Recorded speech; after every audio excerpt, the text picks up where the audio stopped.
درخواست Lahore high court کو transfer کر دی ہے۔ مزید تفصیل بتا رہے ہیں اسلام آباد سے وقت نیوز کے نمائندے علی شیر۔ جی علی شیر۔ جی عائشہ، ملک ظفر عوام نامی ایڈوکیٹ نے ایک پٹیشن دائر کی تھی گزشتہ روز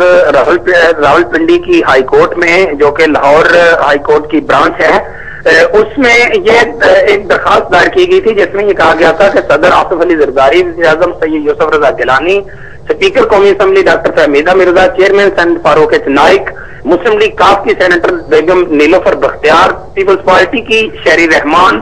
آسما جہانگیر جو کہ سپریم کورٹ بار ایسوسی ایشن کی صدر ہیں، مسلم لیگ نون کے ایاز میر، یہ تمام لوگ جو ہیں یہ مرتکب ہوئے ہیں آئین کے آرٹیکل 62 اور 63 کی خلاف ورزی کے، کیونکہ قانون توہین رسالت میں ترمیم اور تبدیلی کی جو کوششیں تھیں، جو تنسیخ تھی، اس کے حوالے سے جو کچھ ہوتا رہا اس کو نہ صرف انہوں نے بل واسطہ یا بلا واسطہ سپورٹ کیا، اس لیے یہ نااہل ہو گئے ہیں آئین کے آرٹیکل 62 اور 63 کے، جس کے تحت ان تمام ارکان پہ لازم ہے کہ وہ آئین پاکستان کی جو تمام شکیں ہیں اس پہ عمل درآمد کے ذمہ دار ہیں، اور انہوں نے حلف اٹھایا ہوا ہے۔ یہ درخواست دائر کی گئی تھی اور آج اس درخواست کی سماعت جسٹس اعجاز احمد کی عدالت میں ہوئی ہے راولپنڈی میں۔ انہوں نے اس پہ یہ فیصلہ دیا ہے کہ چونکہ لاہور ہائی کورٹ میں چیف جسٹس اعجاز احمد چودھری کی عدالت میں ایک ایسی ہی درخواست پہلے بھی زیر سماعت ہے جس میں صدر بھی فریق ہے، اس لیے اس درخواست کو لاہور ہائی کورٹ منتقل کیا جاتا ہے تاکہ یہ دونوں درخواستیں جو ہیں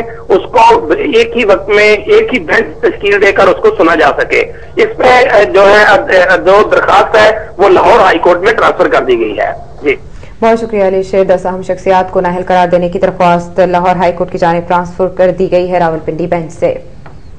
اور بات ہوگی 10 نکاتی ایجنڈے سے متعلق۔ مسلم لیگ